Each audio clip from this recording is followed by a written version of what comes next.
Tulungan niyo ako. Tulong.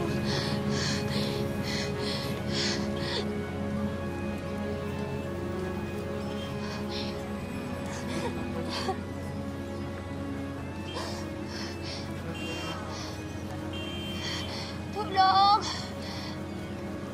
Tulungan niyo ako. Ate, tulong po. Tulong po. Tulong. Okay ka lang? Tulong! Kuya, tulong! Tulong! Tulungan niyo kayo para makuha niyo na! Miss! Ano nangyari sa'yo? Sino may gawa sa'yo yan?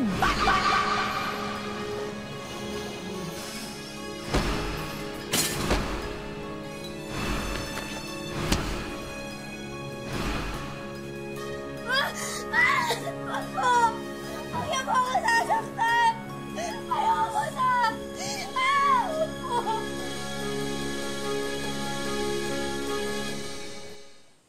Ilang beses man tayong makabalita ng mga kasambahay na pinagmamalupitan, patuloy pa rin ang pagdagsa ng mga namamasukan. Maaring kapit na sa patalim ang mga kababayan natin dahil sa labis na kahirapan. Kaya handa silang sumugal kahit pa man sila'y mapahamak. Pasintabi po mga kapuso, maselan ang ilan sa mga tagpong inyong matutunghayan. Ako po si Vicky Morales at ito ang Wish Ko Lang.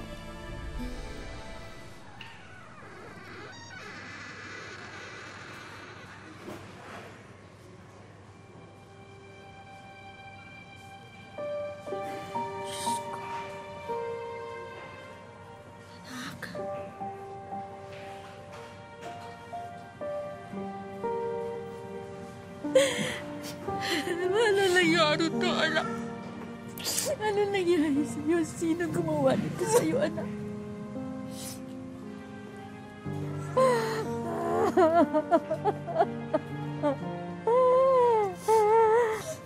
Good morning po.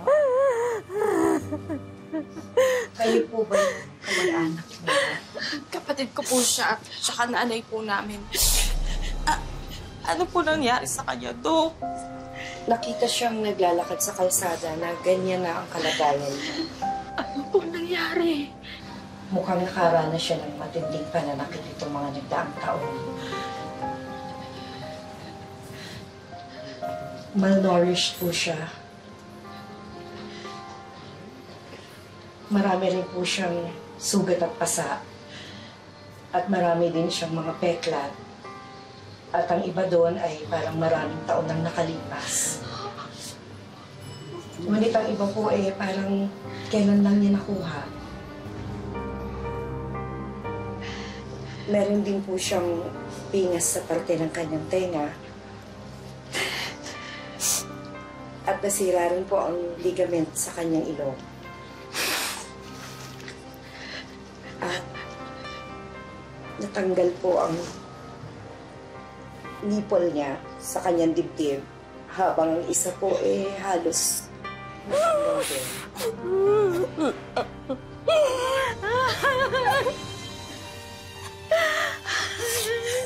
excuse me po. Sige po, Dok.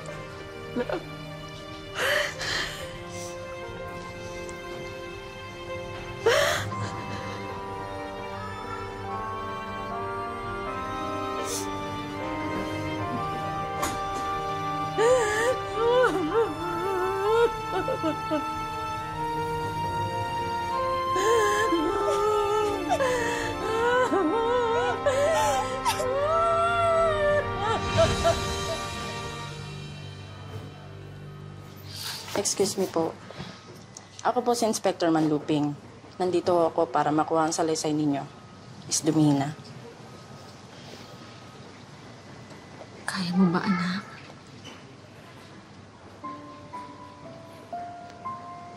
Kaya ko na.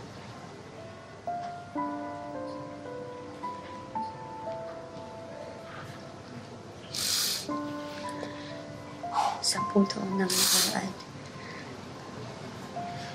Nauna akong namasukan. 2,500 ang sweldo kada isang buwan. Libre naman ang pagkain, syempre. Carmen, sigurado ka ba sa trabahong ibibigay mo kay baby? Ang totoo po, ni-refer lang ito ng kaibigan ko. Pero dalawa namang kasambay ang makakasama doon ni Baby. Kausapin ko muna yung anak ko, ha? Sige.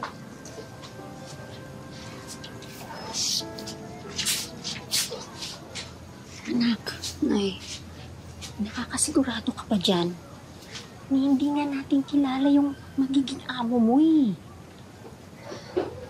Nay, wala naman na po akong alam na ibang trabaho. Alam niyo naman po na hindi po ako marunong magbasa at magsulat. Saka, lumalaki na po ang anak ko. Eh, yun na nga eh. Mula na nga tatay yung anak mo, iiwanan mo pa. Wala na po akong alam na ibang gawin para buhayin ng anak ko.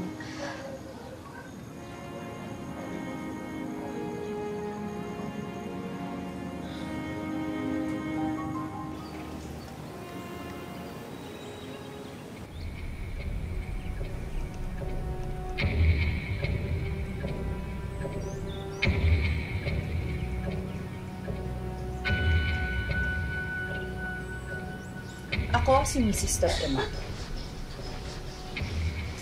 Nandito kayo sa pamamahay ko para magtrabaho. Hindi para manood ng sine o telebisyon. Hindi para makipagnobyo o mag-asawa. Kundi magtrabaho. Lahat ng utos ko at utos ng mga anak ko susundin niyo. Walang reklamo. Walang kwestiyon. Naiintindihan niyo? Paliwanag ka! Opo. Ganyan! Lalakasan yung mga boses na hindi yung para kayong mga pipe! Welcome.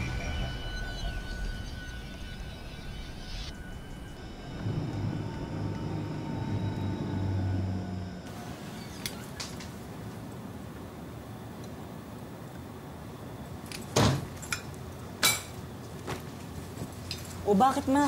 Simangot ka na naman. Ay, nako. Nagtaka ka pa. Eh, di malamang natalo na naman yan sa kasino. Ako tigilan yung dalawa, ha? Baka gusto nyo samain. Ma, lamig ka lang. Relax. Hindi ka lang mabiro, oh. Alam mo mas maganda, kumain na lang tayo para naman mailabas mo yung galit mo. Sige ka, ma. Baka magkasakit ka niyan sa puso. Eh, yun nga lang. Kapag nilabas mo yung galit mo sa pagkain, eh malamang lolobo ka. Sinabi ng tigilan nyo ako, eh! Leche! Ano? Ikaw, ha? Tanga-tanga ka kasi, tatanga-tanga kasi. Bakit hindi mo sinalo, ha? Ikaw talagang malas, eh. Mama! Ikaw malas! Ikaw malas! Ikaw malas! Ha? Wala nang dumating ka dito, ha? Minalas na ako. Nakapagpuntak sa kasino, ha? Nakapagpuntak sa kasino!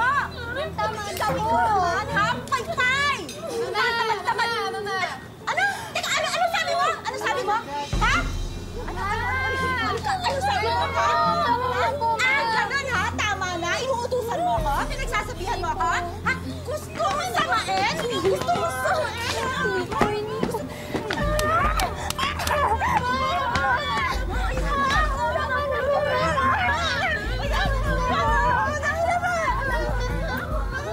O ano, ha? Malasip!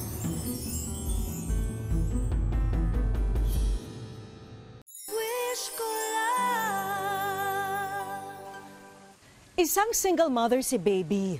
No read, no write at walang ibang alam na trabaho. Kaya pumayag ng maging kasambahay sa isang mayaman na pamilya.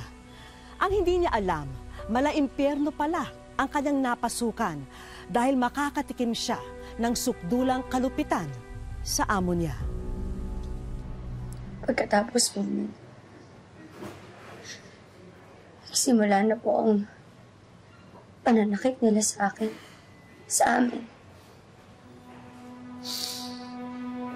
Tuwing nagkakaproblema po siya sa trabaho. Kapag natatalo po siya sa kasino. Sa amin niya po binubuhos ang galit niya. sa amin pong tatlong kasama ko sa bahay. Kaya po naisipan ng dalawa kong kasamang tumakas. Sumama ka na sa amin, baby. Hindi pwede. Kailangan ko ng trabaho. Para sa anak ko tsaka para sa nanay ko. Baliwala na yung pera mo kung patay ka na.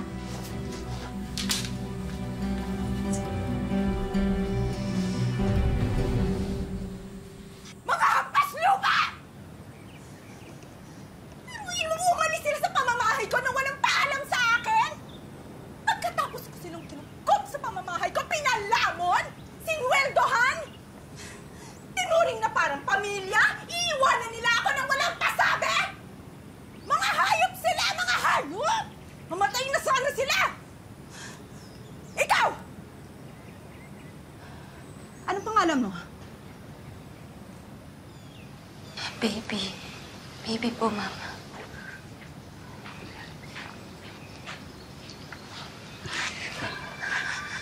Baby. Salamat, ha? Salamat hindi mo ako iniwan. Salamat hindi ka sumama sa kanila.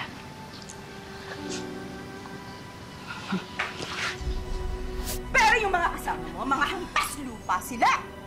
Pag nakausap mo sila, sabihin mo yun, ha? Mga hayop sila. Makikita nila.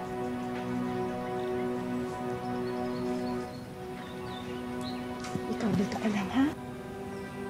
Baby! Ma'am? Ano to?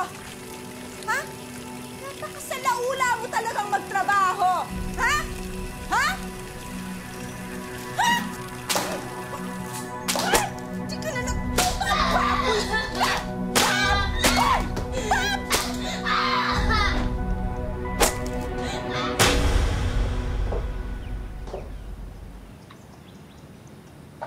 Baby. Tumatawag ang nanay mo. Matagal ka na rin kasi hindi tumatawag sa inyo at hindi nagpapadala ng sweldo. Ho? Paano po sila nakatawag? Siguro hiningi niya yung numero ko kay Carmen. Baby, tandaan mo itong sasabihin ko sa iyo, ha? Huwag na huwag kang magsusumbong sa nanay mo. Naintindihan mo? Dahil kapag may nalaman ng nanay mo tungkol sa nangyayari sa iyo dito sa bahay, lalo na sa iyo, mata mo lang ang walang latay. Papatayin kita. At hindi lang ikaw, pati ang nanay mo, ang anak mo, at ang buong angkan mo. Alam mo kung anong kaya kong gawin, hindi ba? Hindi ba? Nakakaintindihan tayo? Mabuti naman.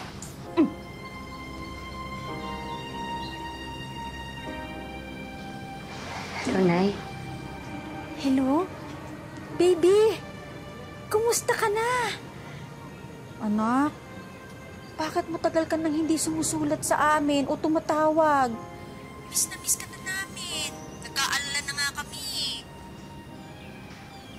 Okay naman po ako, Nay. Pasensya na po kayo, ha? Kasi marami lang po akong ginagawa. Tungkol po pala dun sa sweldo, Nay. Ano po kasi... Huwag mo nang intindihin yon. Nakausap ko na si Mrs. Ang sabi niya, yun daw sweldo mo, ipapadala na lang daw sa amin. At hindi ko naman tinanong yun sa kanya. Siya nga ang Banggit eh. Nay, kamusta po si Jem? Ay nako, ayun, naglalaro sa labas. Eh kung alam ba niya natatawagin ka namin, Eh, naku na, andito na yun sigurado. Agad-agad. Ay, sabi pa, miss na miss ko na po siya. Naku, anak. miss ka na namin. Oh, Nay, pasensya na po kasi kailangan ko na pong magtrabaho. Sige po. O sige anak, mag-iingat ka ha. At saka palagi ka magdarasal. Mahal na mahal ka namin, anak.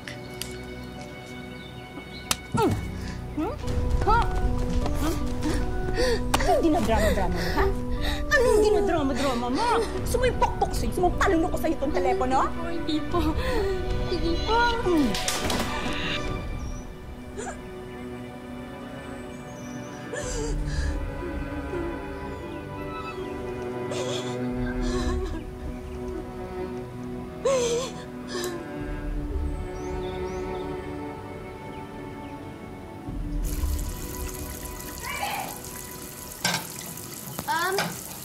Bebe! Ano to, ha? Ha? Ano to? Bakit hindi mo ito pinlansya? Ha? Tingnan mo, lukot na lukot! Plansyahin ko naman po yan, Mami. Ano to? Paplansyahin? Paplansyahin? Bakit? Kailangan pang mag-intay ako, ha? Hindi ba araw-araw ka naman dapat nagpaplansya? Tapos ha? Gusto mo turuan kita magplansya? Ha? Alika, ha? Alika, alika. Mama, ano po gagawin ninyo?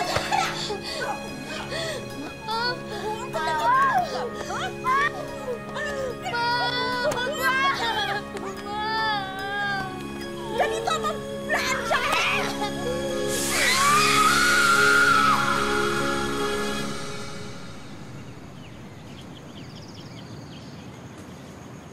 O ano? Hindi ka pa rin tapos dito? Kanina ka pa dito ah. Buong araw yan ang gagawin mo? Tatamad-tamaran to. Hindi po, Ma'am. Malapit na rin po Ay, ako hindi. matapos. Baka namang gutom ka. Kaya ka nang hihina. O baka naman nauuhaw ka. Ha? Nauuhaw ka? Okay lang. Sige ha? Alika rito, ha? Alika rito, alika. Mama, ano mo gagawin niyo sa akin? Paiinumin kita. Alika rito. Alika dito. Paiinumin kita. Ayaw! Inom! Inom! Yan! Ubusin mo yan, ha? Ubusin mo yan! Ubusin mo yan! Ha? Inumin mo yan! Inom! Ha?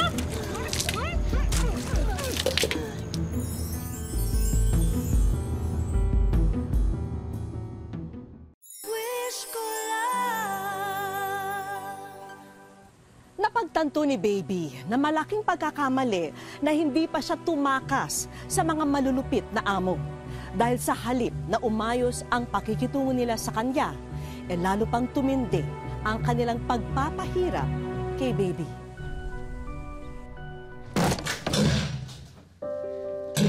Inisip mo na naman ako kanina. Kaya ako natalo sa kasino! Ha? Talagang walang gagawin mo kanina, ha? Ha? Ito.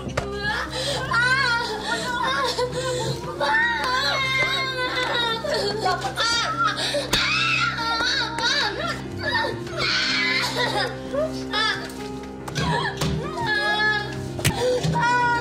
Tama na po,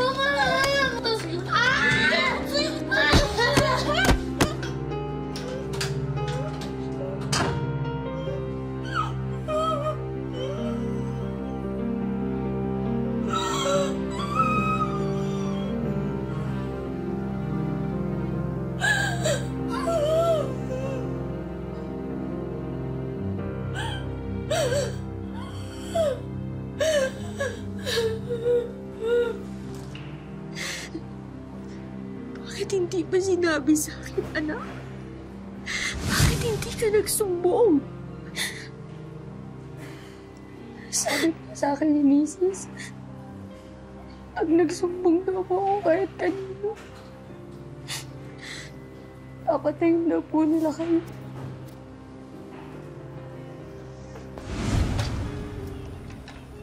Bebe! Ikaw talaga wala kang kadala-dala, ha? Bakit nagkamansya yung damit ko, ha? Hinalo mo na naman ang puti sa tikolor, ha? Ilang beses ko sasabihin sa'yo, ha? Ayusin mo ang paglalaba. Ano yan? Laban ng tamad? Ha? Kaya gusto mo? Ow! Peste ka! Halika dito! Halika, ha? Ha? Lalaban ka? Lalaban ka, ha?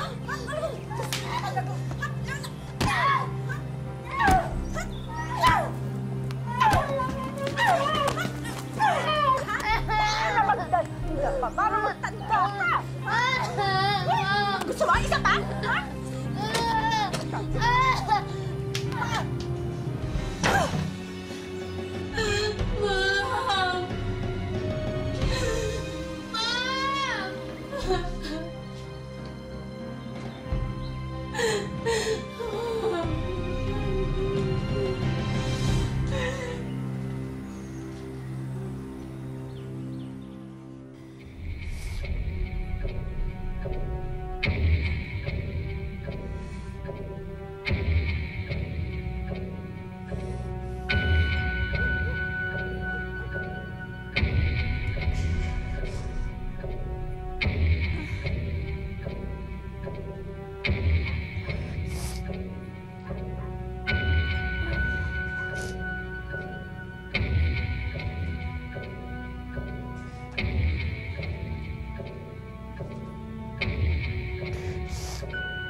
nakalimutan nilang ikandado ang gate. At ang pintuan ng bodega kung saan po ako nakakulong. Yung gabing yun, doon na po ako naglakas ng loob, tumakas. Tapusin ang pagiging malupit nila sa akin.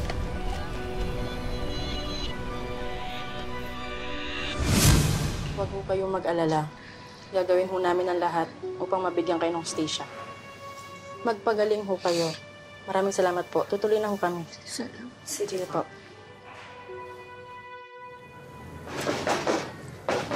Teka, sandali! Sino ba yan? Oy! Sino yan? Kung makakato kayo, kala mo kung sino? Ano? Ano? Anong kailangan mo? Para sa inyo po ito, Mrs. Ano yan? Supina po, may 10 araw po kayo para sagutin to. At sinigurado lang namin na makakuha niyo po ito.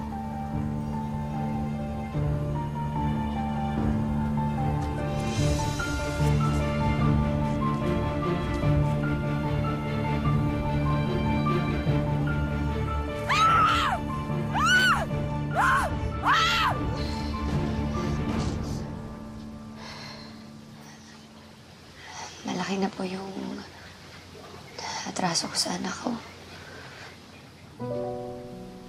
10 taon ko rin po siyang hindi nakita. Wala ka namang kasalanan eh. Kaya ka umalis. Dahil gusto mo lang bigyan ng magandang kinabukasan ng anak mo. At hindi mo naman kagustuhan na hindi makabalik eh. Pero baka hindi na rin po niya ako makilala kasi 10 taon din po ako nawala. Kaya ko ba naman mangyari yun? Anak! Ang nanay mo. Nay? Jay, Jay.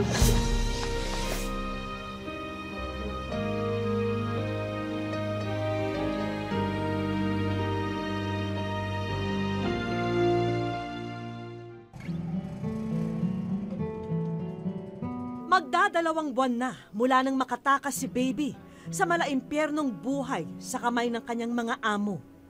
Sa ngayoy tahimik nang nabubuhay si Baby sa kanilang tahanan sa Taytay, Rizal. Masaya po eh. Dumating po ako eh. Nakita po anak ko sa kapatid ko po, sa nanay ko po.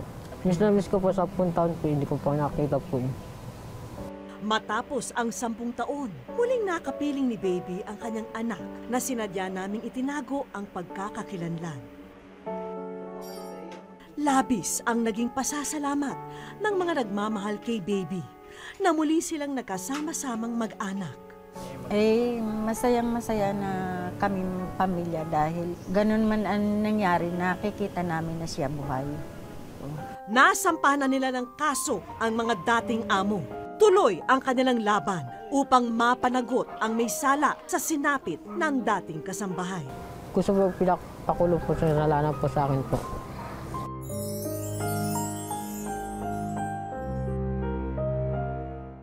Sa aming pagbabalik, Baby, ikaw ay nasa wish ko lang.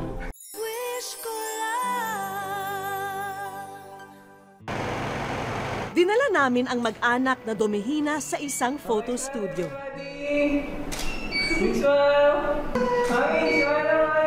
Ngayong kompleto na ang mag-anak, pwede na silang makuhanan ng family picture. Okay ma'am, ngayon naman po may props naman po tayo. Masayang-masaya po kami kasi ngayon lang kami nagkaroon ng family picture. Ibinigay na ng aming staff ang props ng mga star. Hatid ng Between ang nagniningning na mensahe. Ayan ma'am, bibigay ko na sa inyo yung prints ng shoot natin kanina. Artista na nga. Kasunod nang iniabot ni Sir ang espesyal na larawang kanyang nakunan. Baby, ikaw ay nasa wish ko lang. Wish ko lang, wish ko lang. Na sorpresa po kami, hindi po namin alam na ganito po yung lalabasan ng naging ng kapatid ko. Una kaming nagtungo sa kaibigan naming doktor. Sinuri ni Doc ang lagay ni Baby. Tuluyan na umunong naghilo ang mga sugat ng pasyente. Kasi ang daming yung peklat na nakuha, no?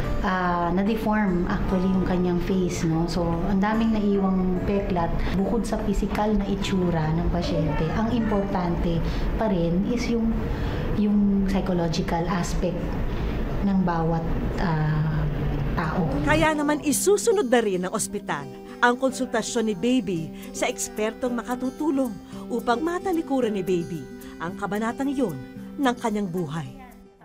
Bukod sa tulong medikal, nakahanda na rin ang iba pang sorpresa para kay Baby at sa kanyang pamilya.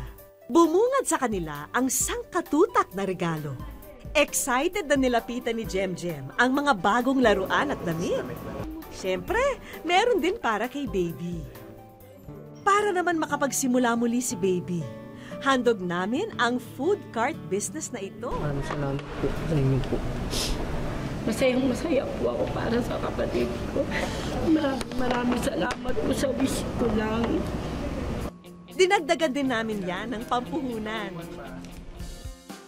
At hindi lang food business ang pagkakaabalahan nyo, dahil para rin sa'yo, Baby, ang coffee and juice vending machine na ito mula naman sa isa pa naming kaibigan. Abot langit ang tuwa ni Baby sa biyayang natamo sa araw na ito. Hindi kailanman dahilan ang antas natin sa buhay upang tayo'y manakit, manglamang at mangagrabyado ng ibang tao. Sa halip, mas mainam na gamitin natin ang ating kakayahan para sa ikabubuti ng ating kapwa. Hanggang sa susunod na Sabado mga kapuso, ako po si Vicky Morales at ito po ang Wish Ko Lang.